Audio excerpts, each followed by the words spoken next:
tous, mesdames, messieurs. Merci de votre fidélité à votre émission Grand Défi. Grand Défi, aujourd'hui, nous faisons un tour sur l'après l'indépendance. 65 ans après, quels sont les défis à relever? Quelles sont les perspectives? Et aussi, nous allons faire un clin d'œil sur le lancement de l'action contre les abus de la SNEL, qui est organisée par la société civile, la nouvelle société civile du Congo. Et pour cela, nous avons invité pour vous le président de la nouvelle société civile, Jonas Tchombela, qui est avec nous. Bonjour, monsieur le président. Bonjour. Merci d'avoir accepté notre invitation. C'est moi qui vous dis merci pour l'honneur. À la veille du 65e anniversaire de la République démocratique du Congo, vous avez publié une tribune dans laquelle vous dites 65 ans de liberté volée, quand les pays des miracles évit celui des paradoxes. Ça, c'est le titre de votre tribune. Ouais. Je n'ai pas compris. 65 ans de liberté volée. Quand les pays des miracles évit celui des paradoxes. Qu'est-ce que vous voulez dire par ce titre? Bon, ne fût-ce que par cela. Vous savez que jadis c'était la RDC, Zaïre à l'époque, pays d'espoir. Très vite, après l'indépendance, les espoirs se sont transformés en une prison de rêve, brisée. Pays miracle parce qu'il a beaucoup de richesses, mais ce sont 5 ans après, on ne peut pas s'imaginer le niveau de vie de la population et la hauteur de ses richesses. C'est un paradoxe. Qui peut vivre dans les richesses tout en étant pauvre? Nulle part ailleurs, il n'y a qu'au Congo. La guerre nous est même faite au nom de ces richesses. 12 millions de Congolais sont morts au nom de ces richesses. Mais nous ne sommes pas bénéficiaires de nos richesses. Assis sur les richesses, c'est un paradoxe. C'est qu'il y a quelqu'un qui doit répondre de ça quelque part. Voilà l'essence du titre de cette tribune. Mais lorsque vous dites la liberté volée, ça signifie quoi? Mais ça veut dire quoi? Alors que vous êtes libre. Nos dirigeants n'ont pas la liberté. À un moment, je peux dire, sous Tshisekedi, tout le monde parle encore. Tshisekedi prend le pouvoir avec la montée en puissance des réseaux sociaux. Tout est sur les réseaux, tout est dit et n'importe qui parle. Vous parlez de la liberté volée.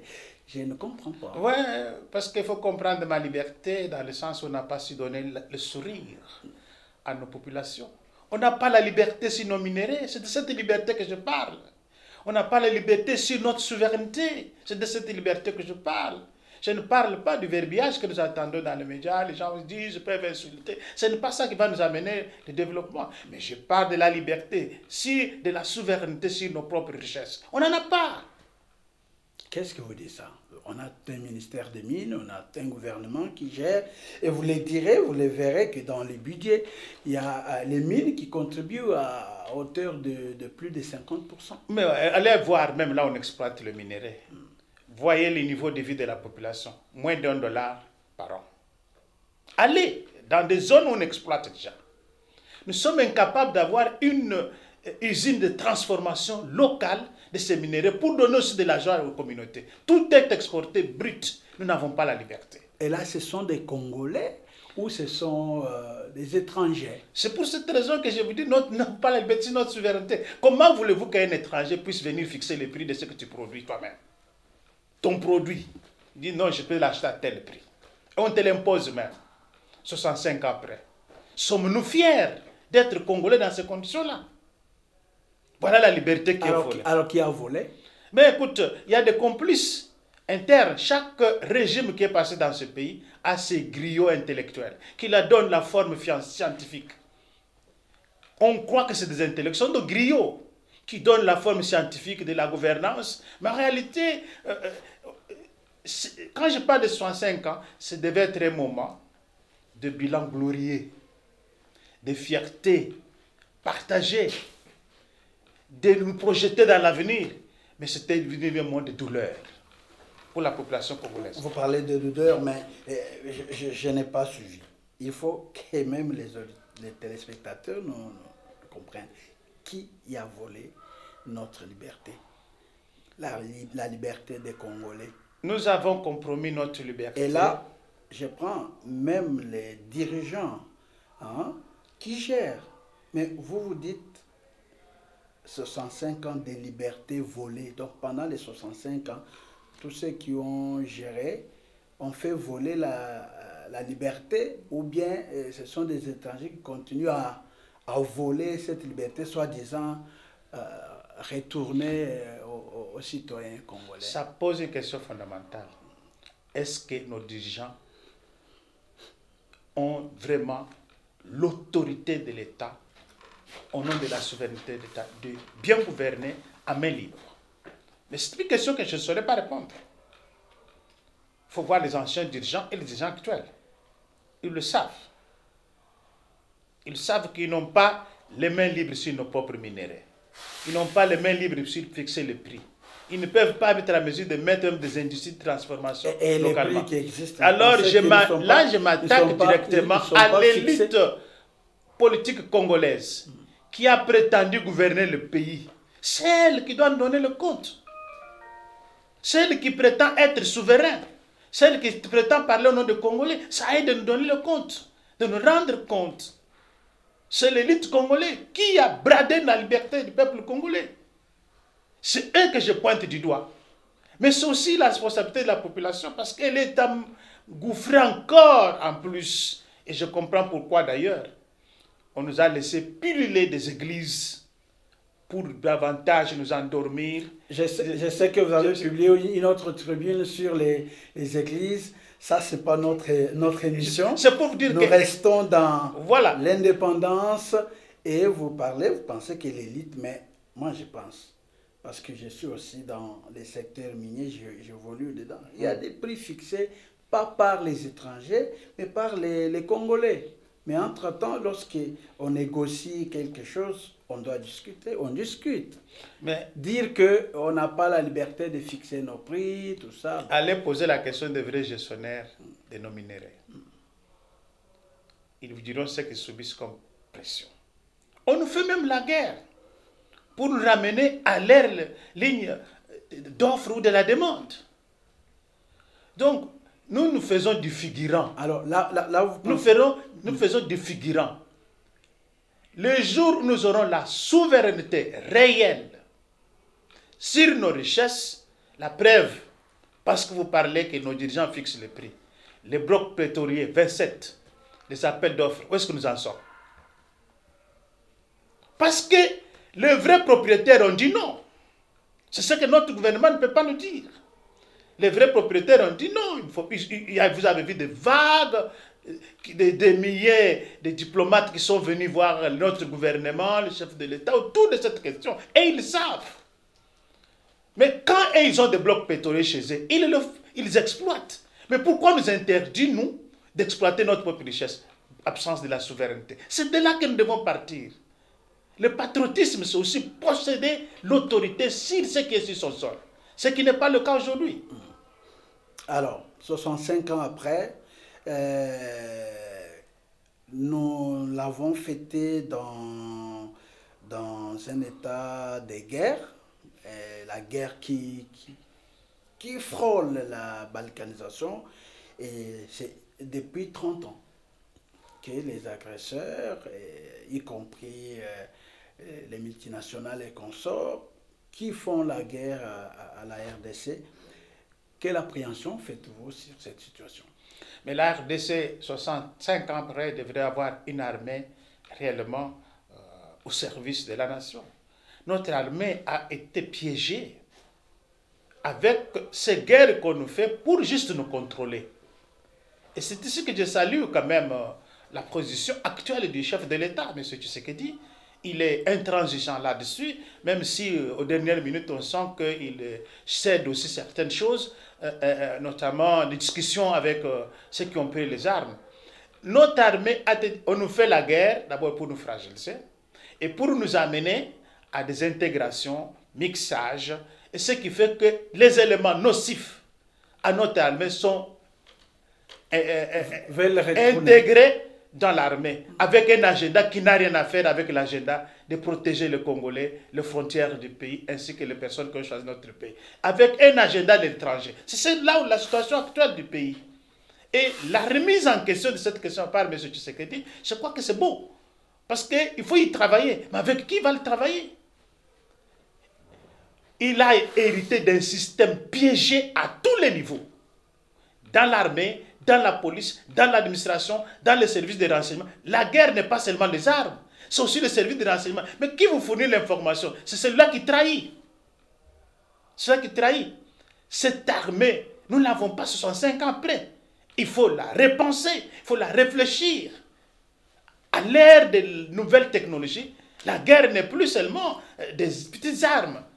C'est stratégique, c'est géostratégique. Mais la RDC a cette situation sur le plan sécuritaire. C'est là où nous en sommes aujourd'hui.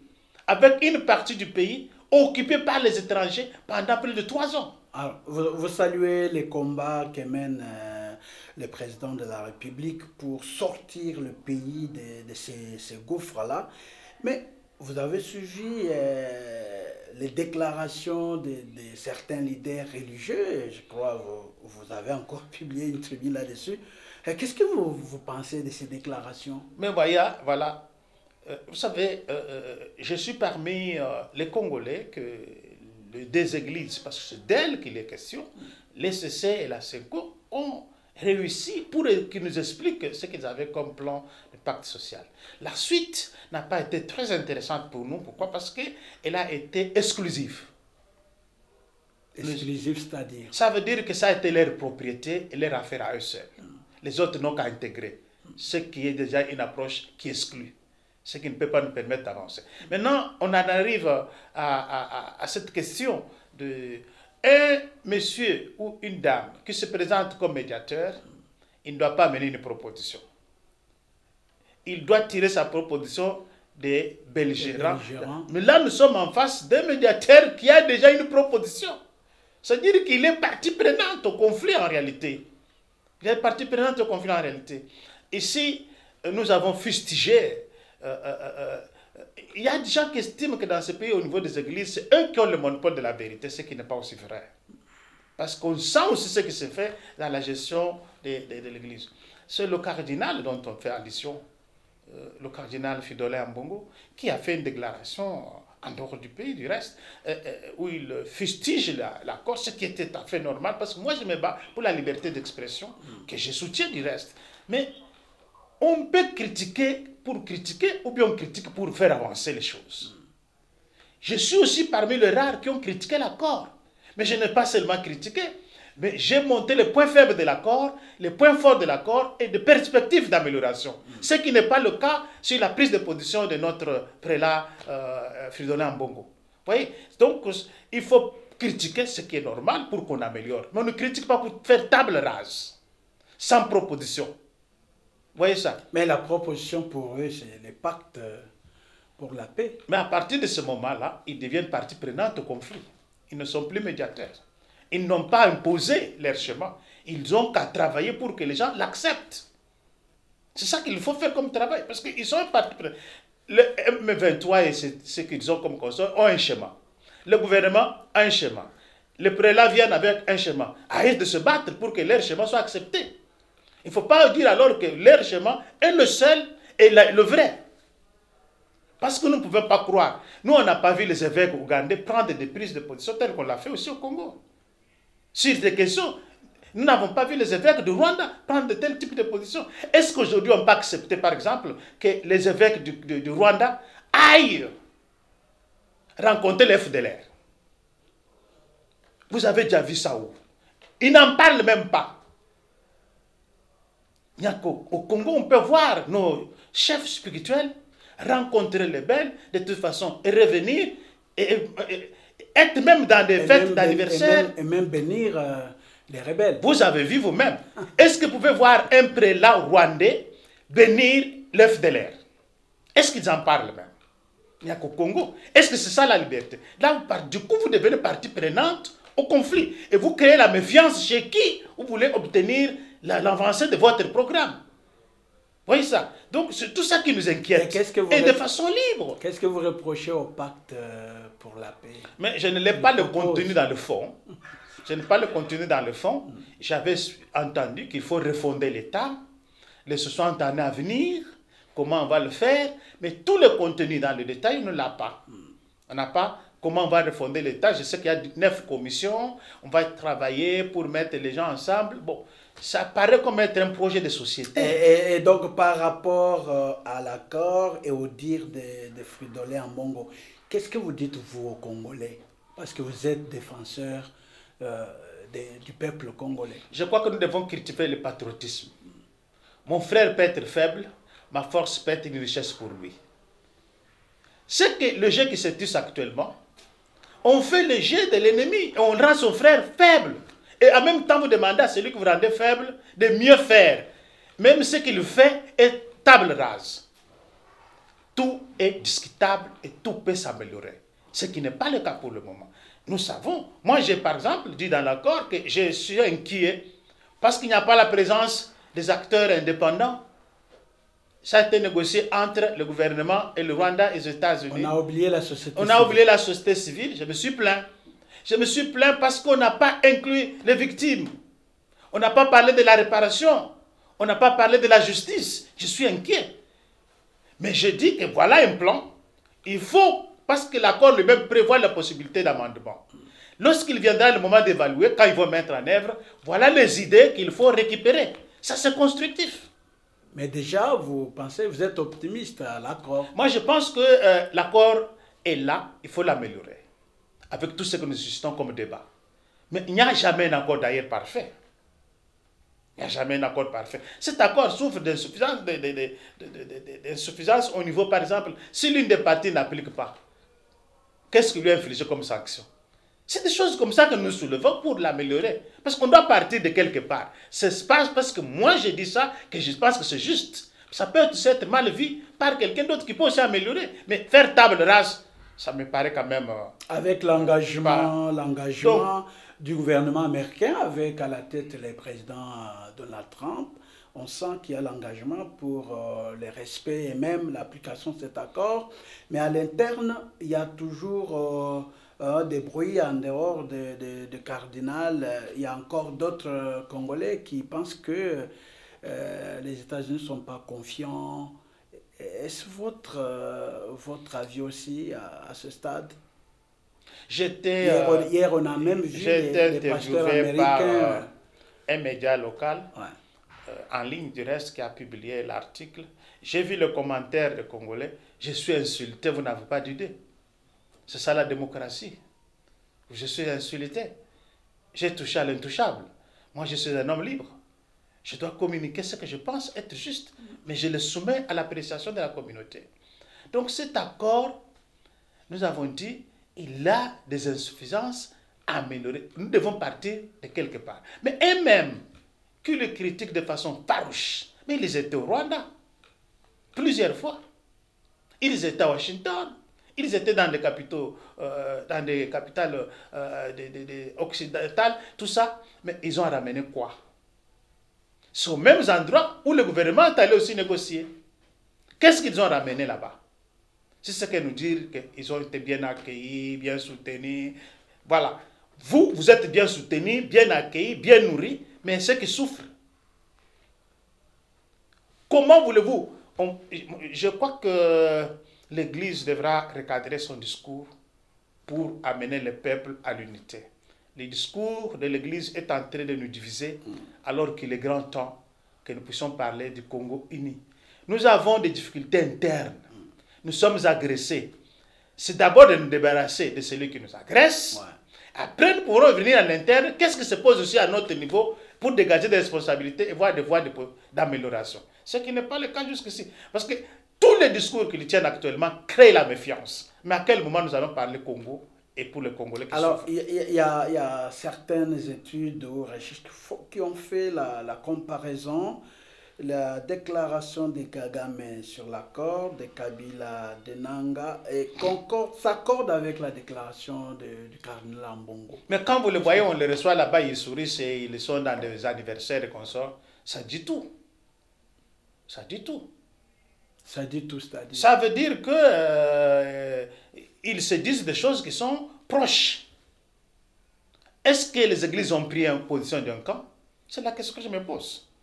Mais alors, si c'est le cas, je n'ai jamais vu nulle part au monde où, dans un coin, on a tué plus de 12 millions, l'église ne réclame pas la justice. On va, on y revient, on parle. Si c'était Kabila qui était président de la République, pouvait-il autoriser les prélats à aller là-bas et revenir à Kinshasa? C'est ça la démocratie. Vous rencontrez les rebelles, vous circulez dans le pays, mais vous ne pouvez pas leur dire d'arrêter les armes, d'arrêter de tuer. Les jeunes gens Bukavu ont été tués, enrôlés même des forces dans les forces irrégulières du pays. Mais on parle de l'FDLR. Mais on n'a jamais entendu même broncher le cas de l'FDLR parce qu'ils les courtoient tout le temps. Mais ils sont dans la partie qui est occupée par l'FDLR. Pourquoi ne pas en finir une fois pour tous? Ils étaient en 2000, je crois qu'en 98, ils étaient jusqu'à Kinshasa. Ils sont venus avec Mouzé Laurent Désiré Kabila jusqu'à Kinshasa, traversant toutes les zones où il y avait l'FDLR. Il y a autre chose, c'est comme nous disons Yangui sous roche. C'est le pillage du pays, c'est le velléité de balkanisation du pays qui guette ces hommes et ces femmes avec leurs complices congolais. Mais ils répondront ça un jour. Alors, pour quitter ce chapitre-là, il y a Doha qui, vous avez suivi au moins quelques bribes de ce qui s'est dit là-bas. On réclame la gestion du Grand Kivu par les agresseurs pendant 8 ans. Et puis, et voilà. Qu'est-ce que vous en dites si il s'avérait que c'était une revendication vraie? C'est un rêve qui ne pourra jamais se réaliser. Ils ont pris les armes pour gouverner une partie du pays. Mais Nanga nous disait qu'il va venir à Kinshasa, non? On gouverne Kinshasa à partir de ce moment ici. Ou c'est comment? Voyez-vous? Ça, c'est de la provocation. Et c'est révoltant que ça vienne des Congolais. J'ai vu les photos circulent sur Internet. Dans la délégation, j'ai découvert des gens que je connais. Et je me pose la question, est-ce que c'est qu'on se disait quand ils étaient ici à Kinshasa? C'est balkaniser le Congo. Ils sont alliés à celui qui veut prendre une partie du pays et devient le paravent pour prendre le pays. Est-ce que c'est ça pour cela qu'ils ont pris la guerre? Pour diriger sur le territoire qu'ils ont tué, qu'ils ont violé, où ils gèrent actuellement illégalement. Et c'est au nom de quelle législation internationale ou nationale qu'on peut lui donner ça? Si quelqu'un qui Kinshasa fera cela, il répondra devant l'histoire. Alors, revenons sur notre sujet. Dès l'entame de votre tribune, vous posez la question de savoir si c'était l'indépendance ou l'imposture nationale. Répondez à votre question. C'est une question que je me pose. L'occasion de ce 65 ans, au lieu d'être une mission pour développer le pays, pour conquérir notre souveraineté, c'est devenu une opportunité d'enrichissement des dirigeants. Vous n'avez qu'à voir, tous les gens qui sont passés sont riches. Mais c'est avec le même peuple qui est toujours pauvre dès l'accession à l'indépendance jusqu'à ce jour. Voilà mon inquiétude. Donc l'indépendance est devenue une opportunité d'enrichissement, d'appauvrissement de la communauté, avec près de 70% de la population sans l'eau potable, sans électricité, sans l'accès facile aux soins de santé. Et nous sommes fiers de ça. Et pourquoi vous vous attaquez à la classe politique? Mais c'est elle qui dirige. Vous dites qu'ils n'ont ni projet, ni honneur. Qu'est-ce que vous voulez dire par là? Si moi j'étais eux, j'allais quand même me poser la question, est-ce que j'ai raison d'être là où je suis? Je n'ai pas raison d'être là où je ne peux pas servir. Là, vous parlez de tous les dirigeants. De 60 à ce jour. Ouais. Je ne m'adresse pas à un seul dirigeant. Je m'adresse à tous les dirigeants qui sont passés dans ce pays de 60 à ce jour. Sont-ils fiers de leur travail? Tous nous promettent le ciel alors que nous sommes sur la terre. Donc pour vous, c'est le même peuple qui souffre. Parmi eux, personne n'a bien fait. Bon. Ou bien vous les globalisez. Je les mets tous dans le même sac. Pourquoi? Ils ont trahi. Il n'y a pas quelqu'un qui s'est distingué. Je n'ai pas besoin de leur distinction parce que le bilan est très négatif. Comment ça? Mais qu'est-ce que vous pouvez faire? Je ne vais pas aller en province. Je vous parle de Kinshasa. Allez au croisement, l'avenue Kassavubu et Triomphal, croisement enseignement. Allez voir comment la route est là-bas. Allez voir à l'entrée de Bibois, Bayate, voilà comment la route est construite. C'est comme si ce pays n'y a pas de dirigeant. Allez voir le rond-point Gambela. Allez voir Kabambar. Allez voir Kabinda. Allez voir la commune de Barumbu. Elle est tentée de se transformer en un village. Et nous devons être fiers de ça. Vous avez oublié votre Rokading. Vous avez c'est plus près de nous, là où nous sommes, Rokading. Vous voyez ça? Est-ce que nous sommes fiers? Allez voir l'avenue Flambeau. Poids lourd, allez voir. Celle qui était vantée qu'une belle avenue qui a été faite par les Japonais. Il y a quand même des travaux en bétonnage un peu partout. Vous ne pouvez pas saluer ça. On a compris que ça, c'était pire, mais il faut faire quelque chose. Allez voir comment Bokassa a été inauguré plusieurs fois.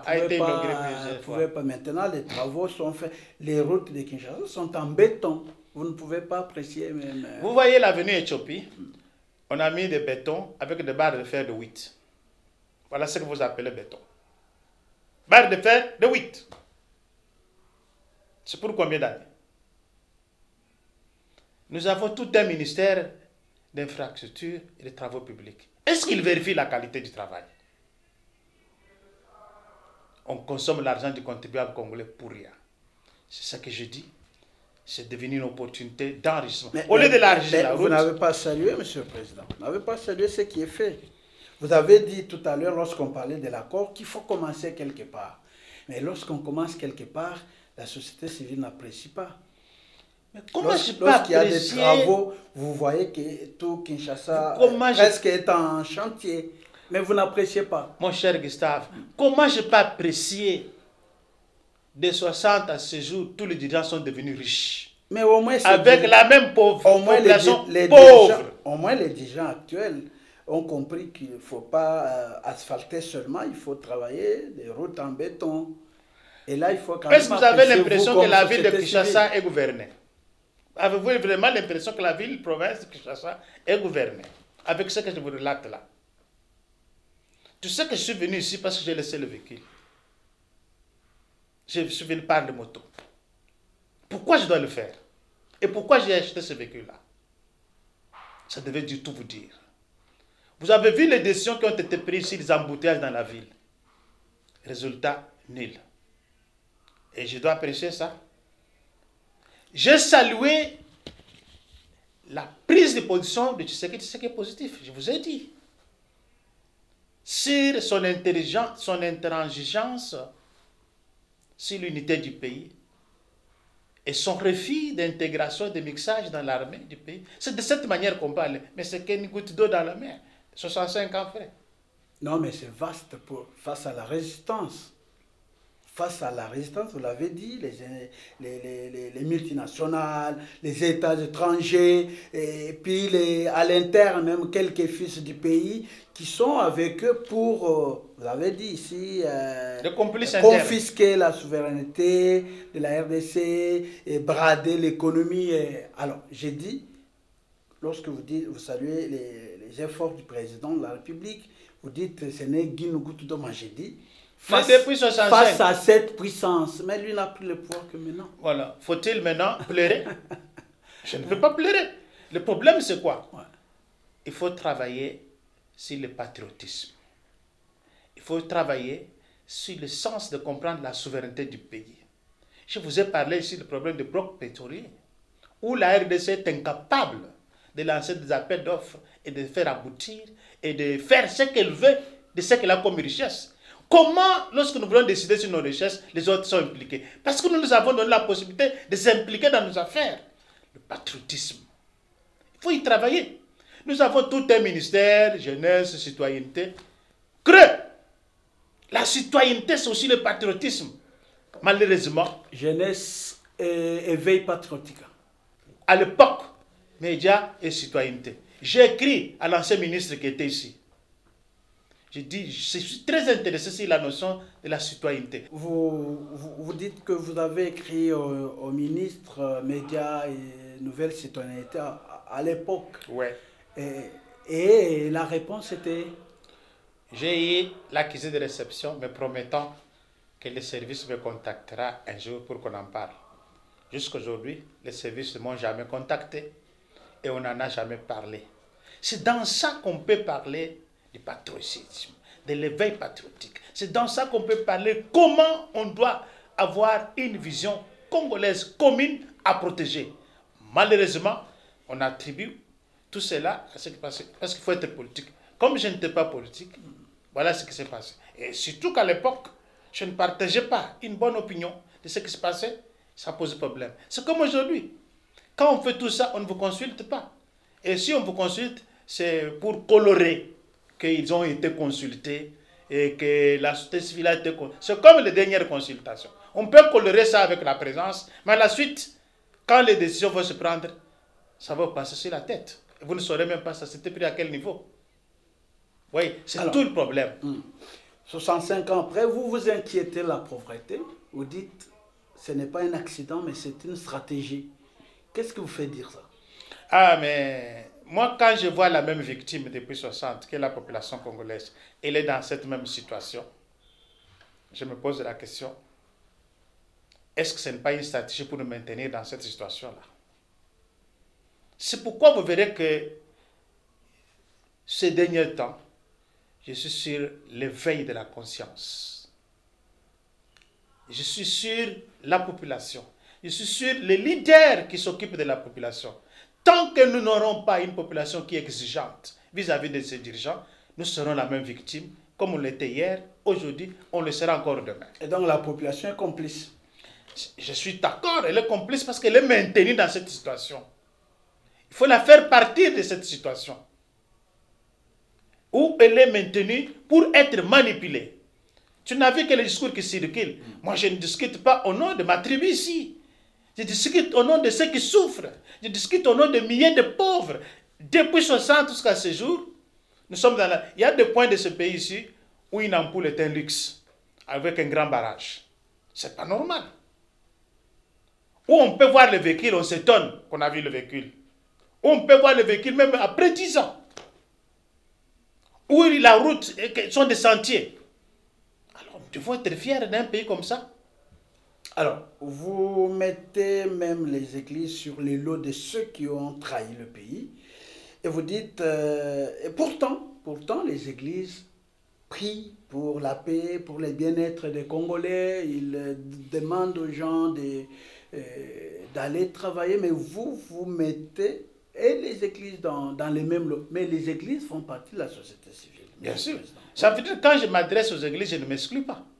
Je suis membre de la société civile. Je suis membre de la communauté. Je me pose la même question aussi. Parce que beaucoup vous disent que penser qu'il le met lui-même. Je suis dedans. Je demande. L'église, quand il vous dit que nous prions, moi j'aurais souhaité une église qui dit mobilisons les jeunes pour entrer dans l'armée. C'est la manière la plus concrète. Mais on le voit, prière à la nation. Un spectacle creux qui ne produira rien. Comment ça? Mais parce que les mêmes dirigeants sont dans les églises. Ils ne changent pas. On les prêche du matin au soir. Vous pensez que dans les églises, on n'a pas fait circuler le message pour dire, jeunes, si vous voulez vous engager si vous avez de preuves, vous pouvez m'en donner. Il n'y a pas de problème. Si vous avez de preuves, vous pouvez m'en donner et j'accepterai. Moi, je suis très démocrate. Je dirais que je m'étais trompé. Mais j'ai vu des spectacles, prière à la nation, juste pour voir un grand leader qui manipule l'opinion, qui n'a rien de réalité. Tout ce qu'on présente comme face cachée, c'est pourquoi d'ailleurs mon engagement contre les fausses doctrines, contre les fausses églises, contre les faux prélats, contre les faux enseignements. J'utilise la même Bible qu'ils utilisent Parce que ce n'est pas eux qui doivent l'interpréter pour nous. Nous tous, nous avons la capacité de la lire et Dieu a la capacité de communiquer par nous. Donc, il n'y a pas de problème de ce côté-là. L'église est devenue complice comment? Chaque coin de la rue, c'est d'ailleurs devenu des familles. C'est des églises de famille. Quand le père meurt, c'est l'enfant qui vient. Le Saint-Esprit n'est orienté que là-bas. Il n'est pas orienté par les autres. Les cofondateurs, parfois, les statuts de l'église ne sont pas connus par ceux-là. Elles manipulent l'opinion alors que nous sommes dans la misère. Nous sommes dans la misère. Nous avons des richesses. Et même le pasteur ne travaille pas. Ils sont riches. Ce n'est pas normal. Vous êtes dirigé de pauvres et vous devenez riches au nom de ces pauvres. Alors, qu'est-ce que vous conseillez aux pasteurs alors? De quitter l'évangile masqué. De dire aux gens de s'occuper de leur pays et de leur nation pour le bien de tous. De quitter leur guerre de leadership. Dieu est devenu leur marchandise. Ils doivent quitter ça. Dieu n'est pas la marchandise. Les fidèles sont devenus leurs consommateurs. Les fidèles sont venus pour écouter ce qu'ils appellent la parole de Dieu. Encore faut-il que ce soit la parole de Dieu. C'est tout ça. Et là, vous globalisez aussi toutes les églises. Mais je n'ai... Vous avez quand même des... Je parle de toutes les églises confondues, de toutes les dénominations confondues. Aucune église ne fait l'exception. Aucune. Parce que les résultats aujourd'hui sont les résultats de leurs propres fidèles. Mais je crois que vous n'avez pas mené des enquêtes dans toutes les églises pour confirmer ce que vous dites. Mais l'échantillon de l'église de notre pays est bien connu. Vous voulez parler de 8 confessions religieuses? Je ne parle pas de 8. Il y a de nouvelles églises traditionnelles qui sont en train de venir, ou qui sont déjà là installées. Qui sont là. Je ne parle pas de 8. Le problème, je parle de ce qui s'appelle église. Qu'il soit église de réveil, protestant, catholique, je parle de tout le monde. En fait, je ne suis pas en train de dénigrer en réalité. Je suis en train de le poser à la question de se remettre en question aussi. Est-ce que la manière dont nous menons les choses, nous amenons le peuple à prospérer un jour? Ou c'est nous de prospérer un jour? C'est ça. En réalité, je n'ai rien contre leur doctrine et consort, mais je suis en train de le poser la question. 65 ans après, doit-on continuer avec ce même type de prédication ou on doit changer la stratégie pour que la population bénéficie aussi des richesses du pays? Ils prient pour la paix, ils prient pour le bien-être. Vous pensez qu'aux États-Unis, on ne prie pas? Et puis, il y en a qui disent qu'ils font le travail de sentinelle. La sentinelle du pays, de la nation. Allez voir comment ils sont devenus très opulents. Mais est-ce qu'aux États-Unis, on ne prie pas? En France, on ne prie pas? On ne prie pas. Il n'y a qu'au Congo, on prie. Mais nous prions, pourquoi la misère? Pourquoi Dieu ne le communique pas les raisons de la misère? L'inconstance, ils sont dans tout le coup. Et la population subit tout. C'est pourquoi nous, on travaille sur la conscience collective. La fierté d'appartenir à une nation. La fierté d'appartenir à un pays. Ça vaut la peine. Et la société civile prie dans le sens strict, société civile, et ce sont des saints. Je vous ai dit ici que la société civile est membre de la communauté. Elle est aussi membre de ces mêmes églises. Elle a aussi une part de responsabilité. Vous voyez ça? Je ne suis pas en train de me dédouaner, en train de pointer des doigts sur les autres. Et tous, nous avons failli à notre mission de donner la prospérité à la population congolaise. Nous avons failli de faire sourire notre communauté. Comment voulez-vous, nous avons des cobaltes, des diamants, de l'or, des zinc, des cuivres, mais avec une population pauvre. Alors, 65 ans après, que faire? Il faut repenser l'avenir. C'est-à-dire? Ça veut dire faire l'état des lieux. D'où nous venons? Où est-ce que nous sommes? Que devons-nous faire pour corriger? Et on le fait dans quel cadre? Quelle est la méthodologie? Vous savez, la méthodologie, d'abord, ce qui gouverne le pays, ça est de prendre l'initiative des états généraux de l'état de la nation. Nous sommes partis d'où? Nous sommes où? Et nous partons où? Demain, qu'est-ce que nous allons léguer? C'est ça l'enjeu. C'est ça l'enjeu. Parce qu'à un certain moment donné, même quand on marche, on se repose. On se pose la question d'où nous venons. Qu'est-ce que nous devons faire pour ce pays? Et tirer des leçons des failles que nous avons connues à travers les différents régimes. Regarde, depuis 60, nous sommes passés des coups d'État, même jusqu'à aujourd'hui. Des tentatives sont toujours permanentes. Ce n'est pas normal. Ça veut dire qu'on n'a pas stabilisé le système de gouvernance de la République qui garantit la sécurité à tout le monde. Le gouvernement de pays est devenu les lieux où les gens vont s'enrichir. Pourtant, c'est dans le commerce que les gens s'enrichissent. Chez nous, le commerce, c'est la politique et l'illusion de demain meilleur. Alors, vous pensez qu'il faut les états généraux de l'état de la nation? Oui, je pense fermement à ça. C'est une suggestion. Ce n'est pas le dialogue tant recherché. Non, moi je ne parle pas de dialogue. Parce que j'ai un mauvais souvenir du dialogue. Nous avons connu des dialogues tous ces 65 ans, mais ça ne nous a pas amené à la solution réelle. Il faut aussi mettre le dialogue là comme un élément analysé dans l'état de lieu. Parce que nous avons eu beaucoup de dialogues. Pourquoi nous revenons au même problème chaque fois? Ça devait nous poser problème. Donc je ne pense pas le lieu où on doit aller se partager le pouvoir, au lieu où on doit aller se positionner. Je pense au lieu où on doit donner la chance de donner sourire à cette maman qui est à Kibilangundu, à cette maman qui est à Faradje, à cette maman qui est à Demba, à cette maman qui est à Mweka, partout. Celles qui sont là, c'est là où j'étais tenté de saluer l'initiative de M. Tshisekedi. Lorsqu'il dit son programme PL2, PDL 145 territoires, j'ai trouvé ça une opportunité, mais mal appliquée. Ça devait être une... Vous tentez de saluer ou vous ne saluez pas? Oui, mais parce que j'ai vu, j'ai pris ça avec... dans les 145 territoires. Ça ne suffit pas. Mais oui, c'est un début, vous. Non, il faut commencer quelque part. Mais ça a été réfléchi à Kinshasa, ça n'a pas été pris dans le contexte local. Je vous donne l'exemple à Mwanda. Ils ont un bâtiment administratif qui a été laissé par Mobutu. Ils ont un bâtiment administratif qui a été laissé par M. Laurent Kabila.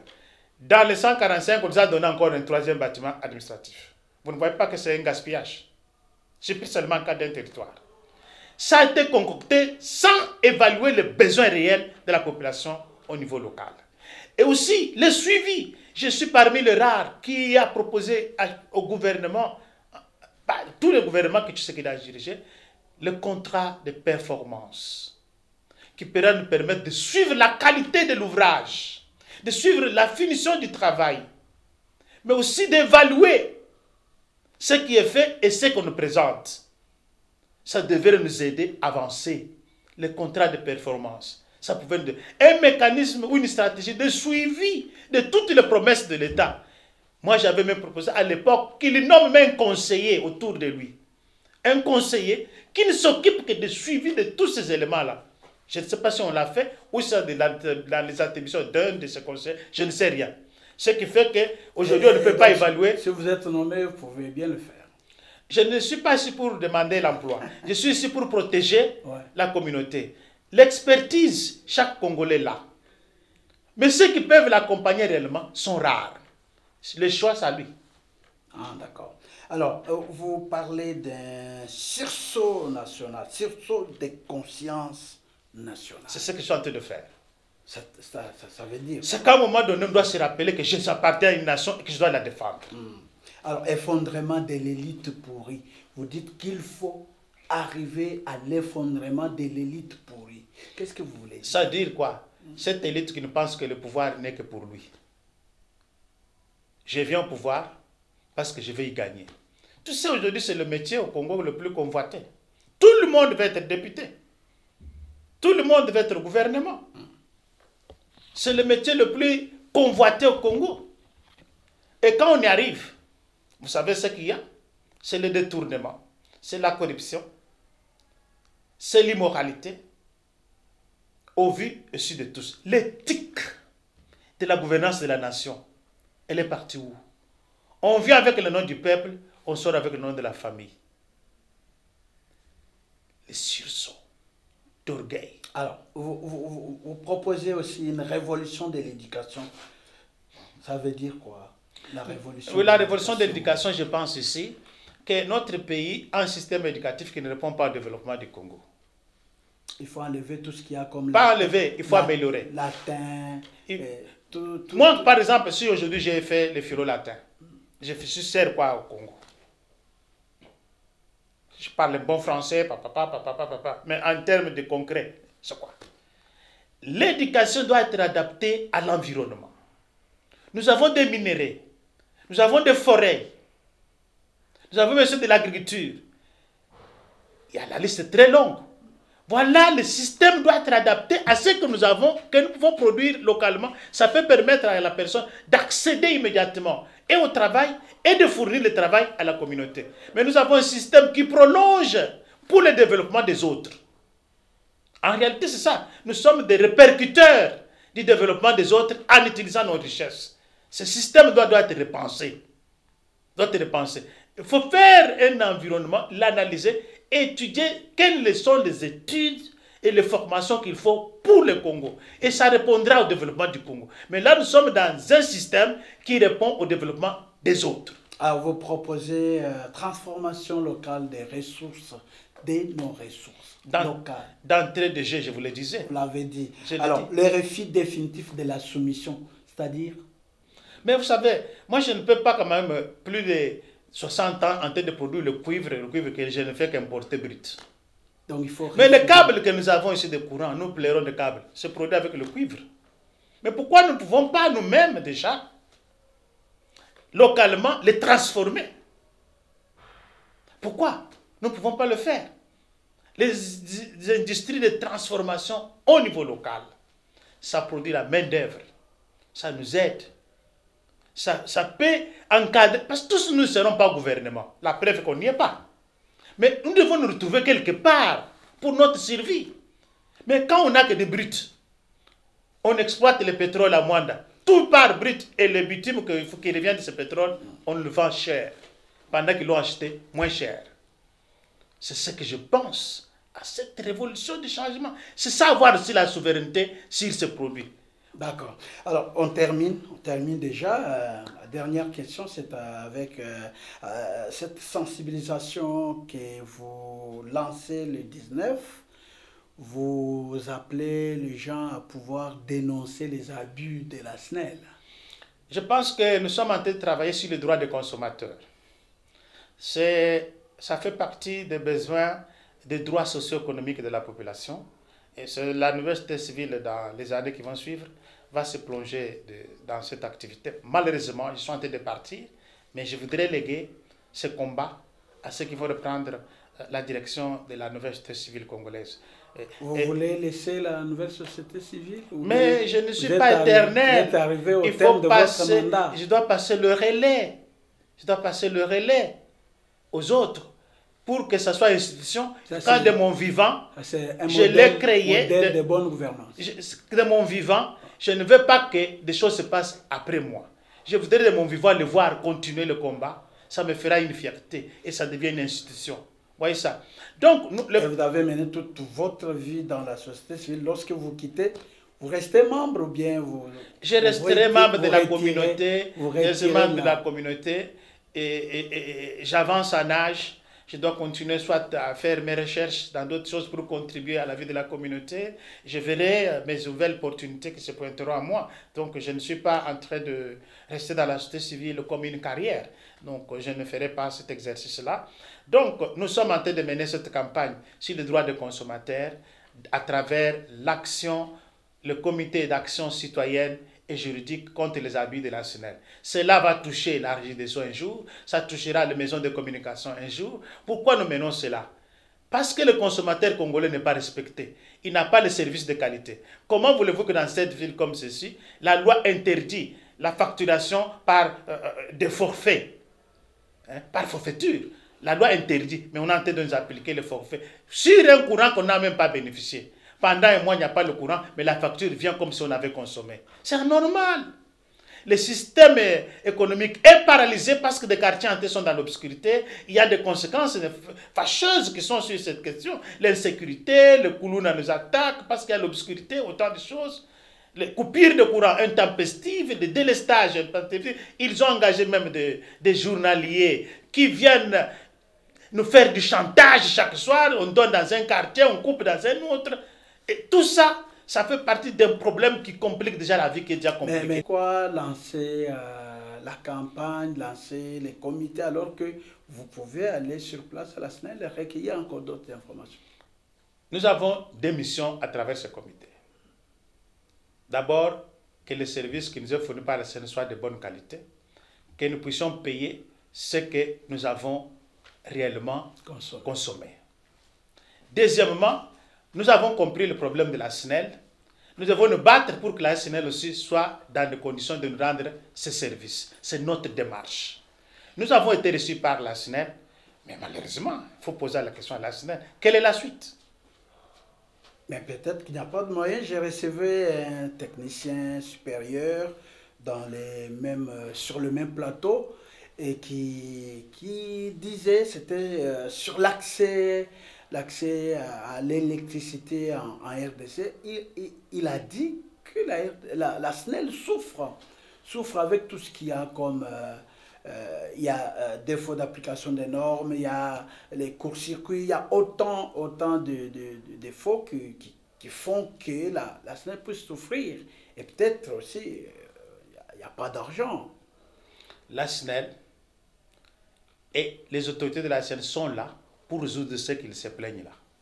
À partir du moment où ils se rendent compte qu'ils ne sont pas dans le compte de le faire, la moindre des choses c'est de démissionner. Elle produit actuellement près de 12 millions de mégawattheures sur l'ensemble du pays. 4 millions est distribué à la population. Et 8 millions, c'est aux entreprises minières. Ça suppose qu'elles payent. Vous n'allez pas éternellement fournir l'énergie à des gens qui ne payent pas. Elle n'est pas là pour se plaindre. Elle est là juste pour résoudre les problèmes qui se posent à la communauté. Nous avons l'impression que nous sommes sacrifiés et nous devons nous défendre. C'est comme ça que nous allons lancer la campagne contre les abus. Mais nous demanderons aussi qu'on soutienne cette entreprise. Cette campagne sera lancée ce 19. C'est pourquoi nous lançons cette campagne. Elle est citoyenne. Ce n'est pas une campagne pour appeler au sabotage, non. C'est pour que les choses s'améliorent. Et là, SNEL doit en tirer conséquence. Monsieur le Président, on a fini pour aujourd'hui. Vous avez des dernières précisions? Ma dernière préoccupation, je pense que je vous dis merci pour cet espace qui nous est accordé, mais je salue également ceux qui vont suivre cette émission. Merci beaucoup, Monsieur le Président. Jonas Tchombela. Je rappelle que vous êtes le président de la nouvelle société civile du Congo. Merci d'avoir répondu à nos questions. C'est moi qui vous dis merci pour l'honneur que vous nous faites. Voilà. C'est la fin de l'émission. Merci à toute l'équipe technique. Merci à la réalisation. Merci à vous tous qui nous avez suivis. La suite au prochain numéro avec le même plaisir. Au revoir.